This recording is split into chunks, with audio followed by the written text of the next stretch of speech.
छत्तीसगढ़ का नारायणपुर जिला जो कि लंबे समय से नक्सलवाद का दंश झेला है, लेकिन अब जो है यहाँ पर नक्सल प्रभाव खत्म हो चुका है। तो वही अब दूसरी तरफ जो है यहाँ जो माइनिंग कंपनी है उनकी एंट्री यहाँ पर होनी वो प्रारंभ हो गई है। और आपको बता दूं कि नारायणपुर जिले में जो है दो लौह अयस्क खदान संचालित है। एक है रावघाट परियोजना अंतर्गत बीएसपी का लौह अयस्क खदान और दूसरा है छोटे डोंगर में निको जायसवाल का लौह अयस्क खदान। वही जो रावघाट परियोजना अंतर्गत बीएसपी का जो लौह अयस्क खदान जो अंजरेल खोड़गांव में संचालित है, वहां के जो प्रभावित गांव के लोग हैं वो आज कलेक्ट्रेट पहुंचे हुए हैं और वो बीएसपी पर वादा खिलाफी का आरोप लगा रहे हैं।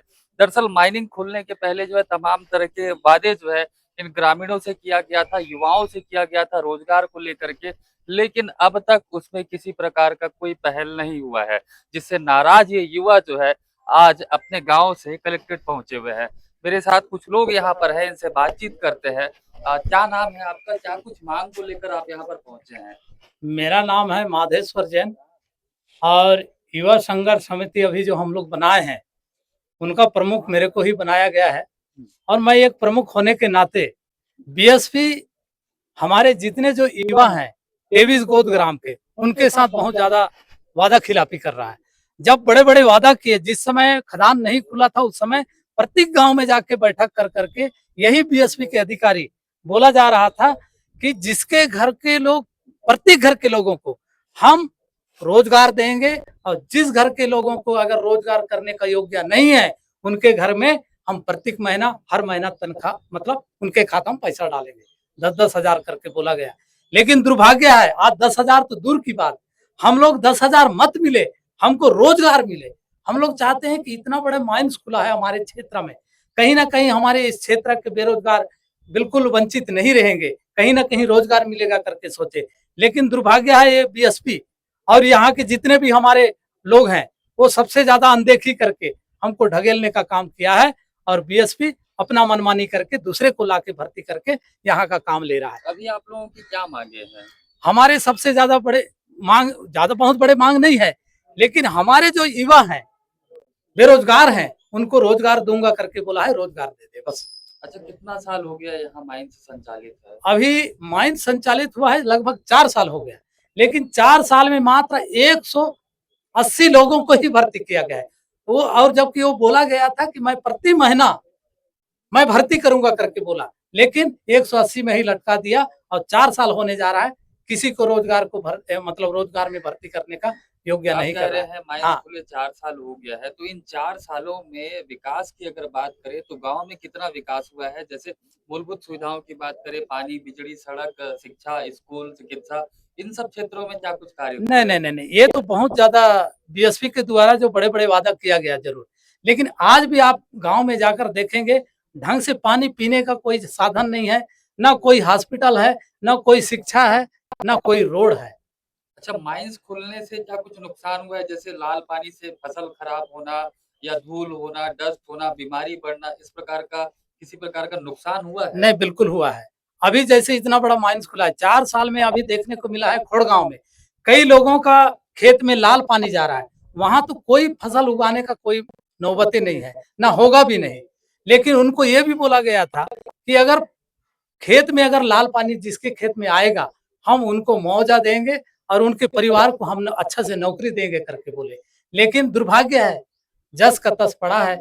हम लोग एक बेरोजगार करके हम लोग घूम रहे हैं, कोई मजबूर है हमारे युवाओं को कि बोर गाड़ी जाना पड़ रहा है, कोई फैक्ट्री में जाना पड़ रहा है। क्यों जाना पड़ रहा है? क्योंकि बीएसपी मनमानी कर रही है। तब अगर आज काम देता तो हमको बाहर जाने का काम मौका नहीं मिलना, जाने का नहीं मिलता, यही काम करते। बिल्कुल जो है ये युवा है जो प्रभावित गांव के लोग हैं और काफी नाराज हैं। बीएसपी प्रबंधन से जब जो है आपकी बातचीत होती, क्या बातचीत हुई है? और हुई है तो क्या बातचीत हुई है इन सब मामलों नहीं, को लेकर के?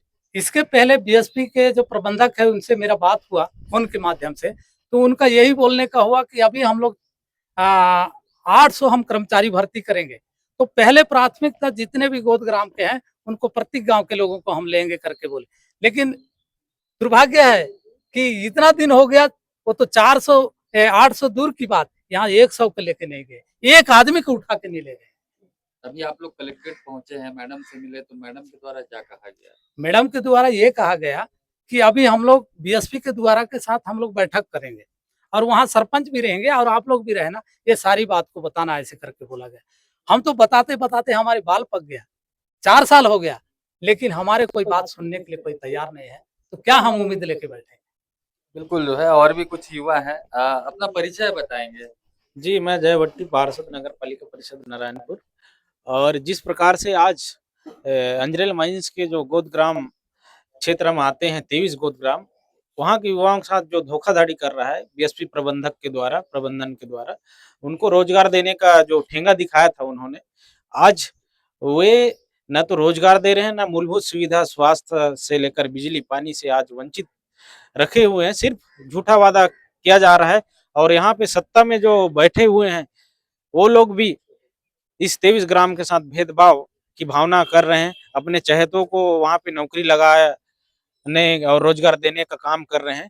उनसे हम बस इतना ही बोलना चाहते हैं, अगर आप बीएसपी प्रबंधन के साथ सत्ता में बैठे लोगों के साथ अगर ऐसा रवैया रखोगे, आने वाला समय में युवा आज जाग चुके हैं, आज कलेक्टेड दरवाजा खटखटाने के लिए ये मजबूर हैं।